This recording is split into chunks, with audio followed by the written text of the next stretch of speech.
Pessoal, bom dia, boa tarde, boa noite, né? Sou o professor Edjânio, tá?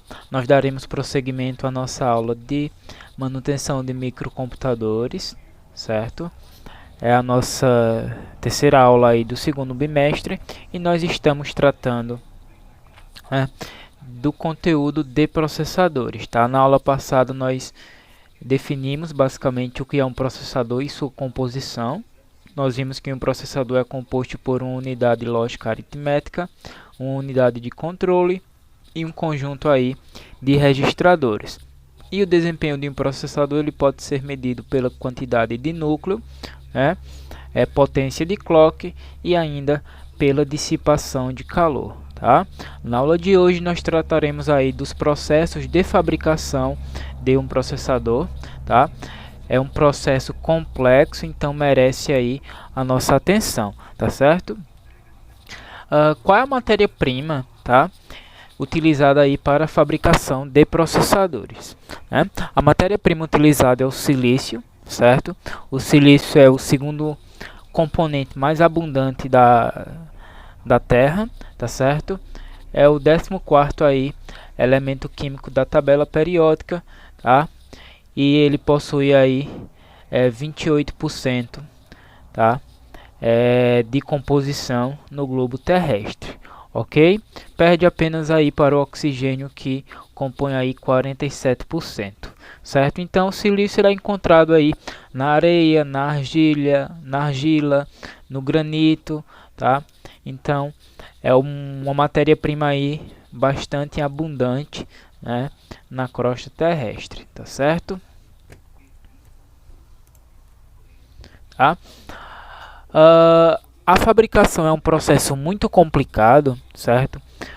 Porque é um processo que necessita de um alto nível, certo, de perfeição, tá? Tanto que poucas empresas fabricam processadores hoje, tá? Nós temos aí 3 empresas que trabalham com a fabricação de processadores, que são a Intel, a AMD e a VIA, tá? Apenas essas 3 empresas possuem no momento tecnologia suficiente para fabricarem processadores, tá? Uma vez que o procedimento de fabricação é muito complexo e a tecnologia utilizada aí é de alto valor, tá? Então os processadores eles são fabricados aí em centros sofisticados, certo? Existem poucos centros desses no mundo, tá? E são locais que devem ser extremamente limpos e livres aí de qualquer partícula que venha a atrapalhar ou danificar o processo de fabricação, tá? Por exemplo, uma partícula de poeira pode aí inviabilizar, tá, a fabricação de um processador. Então esses centros eles são aí constantemente limpos, certo? O ar é constantemente aí passa aí constantemente por um processo de pureza, onde são aí extinguidas as partículas que possam vir a atrapalhar o procedimento de fabricação, tá? O procedimento ele inicia quando o silício ele é fundido aí a uma temperatura de 300 graus, tá? Formando um cilindro. Esse cilindro é denominado ingot, tá? E esse ingot possui aí cerca de 200 a 300 milímetros de diâmetro, certo? Cerca aí de 20 a 30 centímetros, tá? E possui de 1 a 2 metros de comprimento, certo? O cilindro ele é puro, tá? Em questão de composição de silício, e esse índice de pureza fica aí na casa dos 99,9999999%, certo? Então o ingot ele é basicamente o silício aí de forma pura, tá? Uma imagem aí representando um ingot, né, o nosso cilindro aí de silício, tá certo? Possui de ser cerca de 20 a 30 milímetros de espessura, certo? O que vale aí 20 ou 30 centímetros, tá? Após a composição do cilindro, certo? ele é fatiado em várias partes e cada uma dessas partes aí possui cerca de 1 milímetro, tá? Cerca de 1/10 de 1 centímetro, certo? E é denominado wafer, tá? Cada parte desse cilindro, né? Cada divisão ou cada subdivisão, certo? É denominada aí wafer, tá? E esse wafer ele passa agora por um processo de polimento para retirar qualquer impureza, certo? Que raramente vai existir, mas existindo, certo? Esse procedimento aí de polimento vai tirar qualquer impureza ou imperfeição aí da nossa parte de cilindro, né? Do nosso wafer no caso. Tá? Feito esse procedimento de polimento, tá? Cada cilindro, né? Aliás, cada wafer será dividido aí em diversas pastilhas, tá? E essas pastilhas aí serão em breve cortadas para compor aí um processador, certo? Feita essa divisão em pastilhas, tá? Em quadradinhos, digamos assim, a superfície do wafer ela vai passar por um processo aí de oxidação e vai receber aí raios de ultravioleta que vai preparar a superfície de cada pastilha desse wafer para receber transistores, tá? Na nossa primeira aula da disciplina de manutenção de microcomputadores, certo?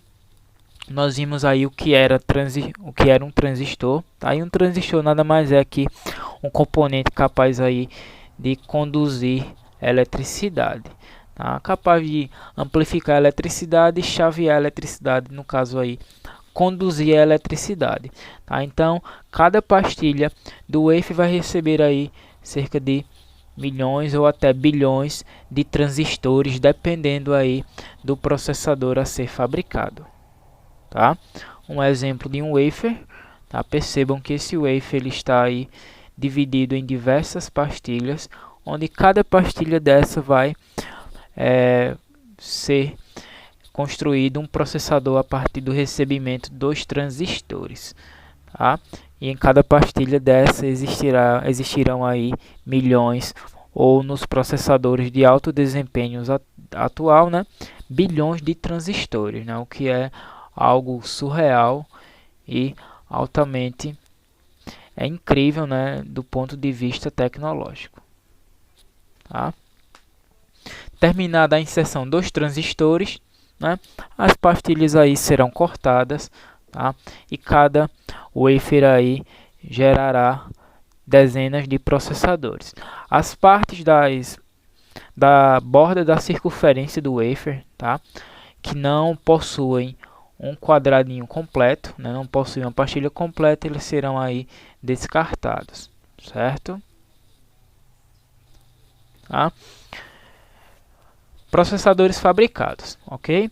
Mas aí existem, certo? Um conceito interessante que é a diferença de clock, certo?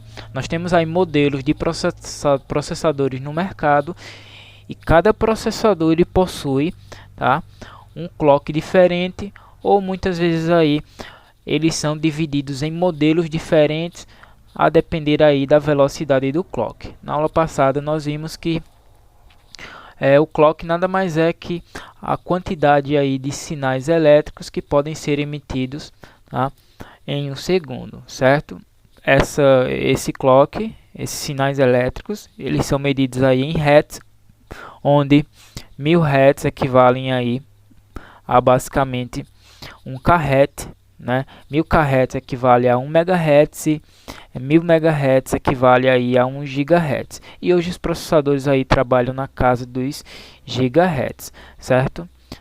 Tiverem alguma dúvida, retornem à aula anterior, tá? Mas, por exemplo, digamos que um processador Core 2 Duo, ele possui aí 3 modelos no mercado, né? O E8400, que possui aí 3 GHz de frequência de clock, o E8500, que possui 3.116 GHz de clock, e o 8600, que possui aí 3.33 GHz de frequência de clock, tá? Mas esses processadores, eles foram frutos aí do mesmo processo de fabricação, tá? Então, o que vai definir a frequência do clock, tá, é o procedimento correto e eficaz da fabricação. Quanto mais perfeito for o procedimento de fabricação, né, quanto mais perfeito o processador passar aí por todo o processo de fabricação, maior será a sua frequência de clock. E quanto menor preciso, né, ou menos perfeitos o processo de fabricação, menor será aí a frequência de clock do processador, tá? Isso tem relação direta aí no momento em que os transistores aí são inseridos e também no momento em que a superfície é preparada para receber os transistores, ou ainda, né, na pureza do elemento, né, na pureza aí do silício, tá? Então, os processadores, eles têm diferenças de frequência de clock, mesmo sendo frutos do mesmo processo de fabricação, onde o processo mais perfeito resultará aí numa frequência de clock mais elevada, ok?